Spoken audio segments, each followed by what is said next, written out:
We must understand that we police under the constitutional dispensation in the Republic of South Africa. We police on the tradition of the human rights. That's why there are things that are developed that you continue to work under to make sure that you enforce the law. You must remember that your job is to prevent, to combat, and serve. You'll have to serve. So for you to serve, it's because you are protecting South Africans. General South Africans need to be protected by you. But also you are serving under the human rights tradition. And you are humans as the South African police. So those rights of human beings, they also imply that Nina. Job that you're supposed to do when you see a member of South African community, citizen, that is under threat, you will have to protect that person. And Section 49 of Criminal Procedure Act instructs you to defend and protect that person. But it doesn't end there. It also instructs you to defend yourself. It continues to say if your life is under threat, you can use a deadly force. It's not me saying, that's a word used in the law.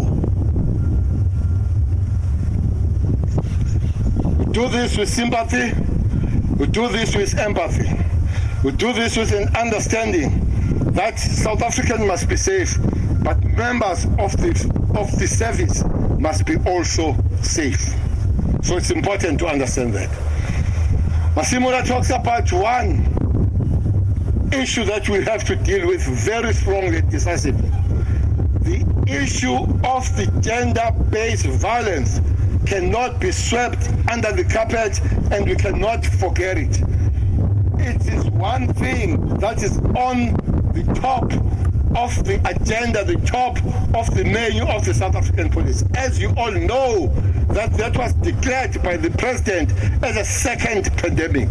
Therefore, the call is very straight to all members of the South African police. That is double-edged. When the woman comes to report at the police station that is abused or is threatened by the man, whether that is a husband, whether that is a boyfriend, whether it's the uncle, whether it's a father, whether it's a neighbor, it's not your job at the station as a member of the South African Police Service to tell that woman to go back and negotiate. Maybe there will be peace. It's not your job. Your job is to make a follow-up and arrest the perpetrator. It doesn't matter who the perpetrator is. You are not negotiators. You are arresters. So that's a call we make. Don't send women back and tell them to go negotiate when they report that they are being abused.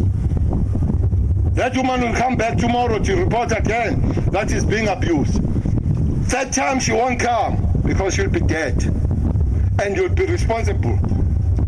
The blood of that woman will be in your hands. So it's important that you take this as one of the issues that as the members of the South African police you have to deal with. Don't ask who was he, whether it was a father, whether it was an uncle, whether it was a boyfriend. Once he begin to abuse the woman, that man would get lost. That's an animal, that's a dog, that's a donkey. So not negotiating with donkeys here. Your job is to protect these women. Secondly, don't be funny with women when they come to report. And nibuzela ukuthi ubugqoke kanje lesi skirt besifishane kanjena yini.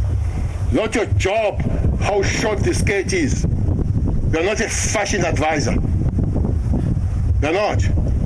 Women have right to be free.